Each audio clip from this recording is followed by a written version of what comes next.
Assalamualaikum warahmatullahi wabarakatuh. Pada kesempatan kali ini, kami kelompok 3 dari 11 IPS 1 akan membahas mengenai Daulah Utsmaniyah. Lebih tepatnya, kemajuan peradaban Islam pada masa Daulah Utsmaniyah.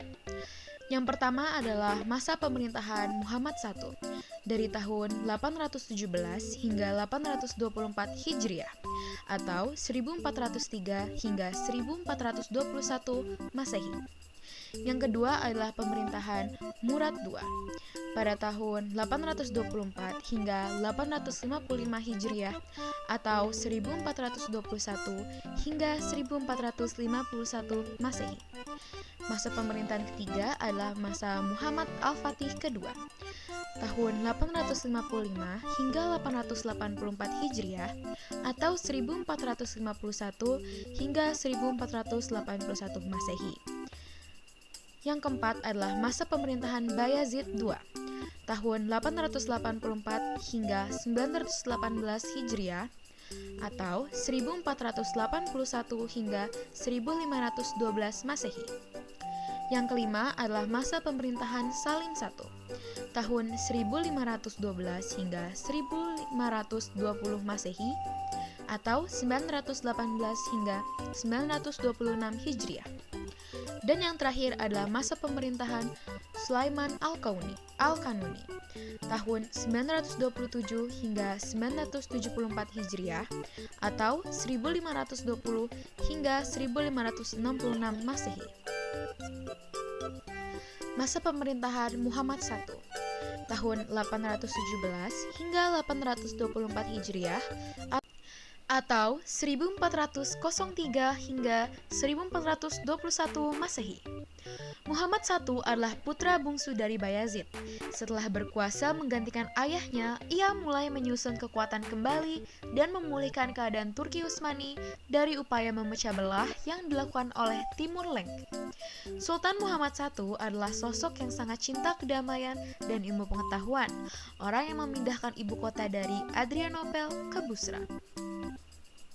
Murad II 824 sampai 855 Hijriah atau 1421 sampai 1451 Masehi. Murad kedua menggantikan ayahandanya Muhammad I pada usia yang masih 18 tahun.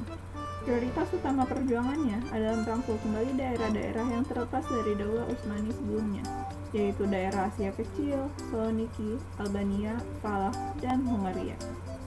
Sultan Murad II membuat istana penguasa bernuansa akademis.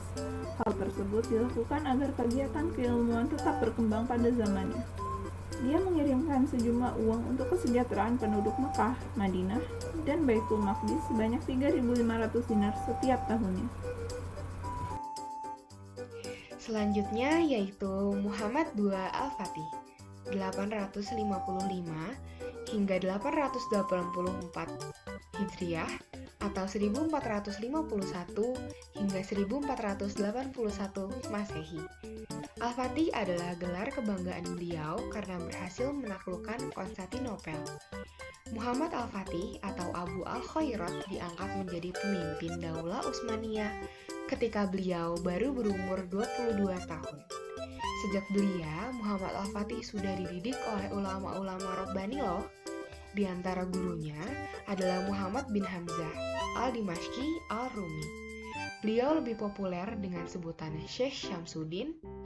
Di antara gurunya lagi adalah Syekh Ahmad bin Ismail Al-Qurani.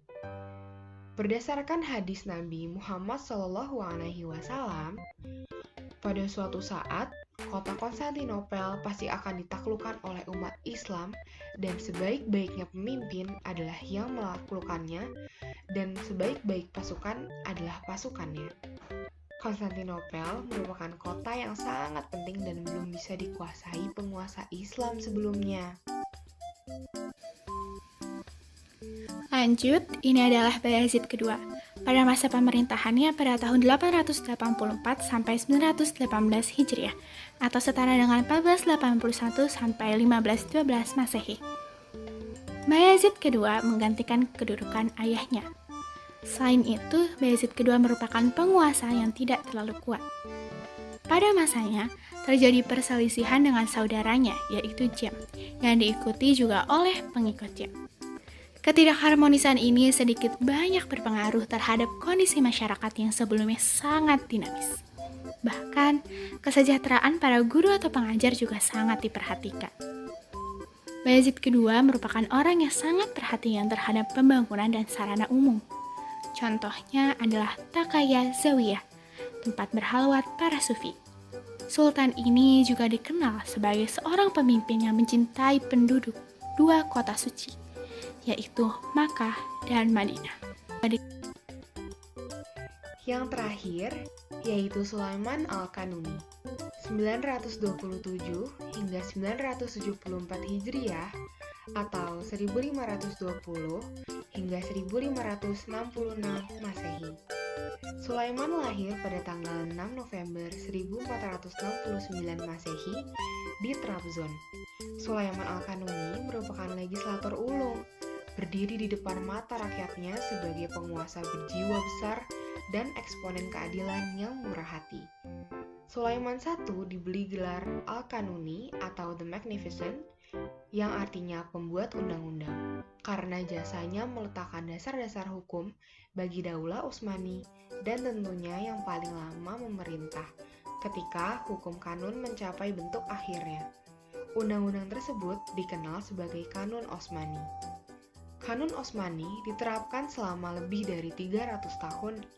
Bagaimanapun juga, pemerintahan pada masa Sulaiman Al-Kanuni merupakan representasi puncak kejayaan politik Daulah Utsmani dan puncak keemasan pemerintahan Utsmani yang menjangkau sampai 3 benua. Alhamdulillahirrabbilalamin, telah sampailah kita kepada penghujung presentasi. Kami mengucapkan terima kasih banyak atas perhatiannya.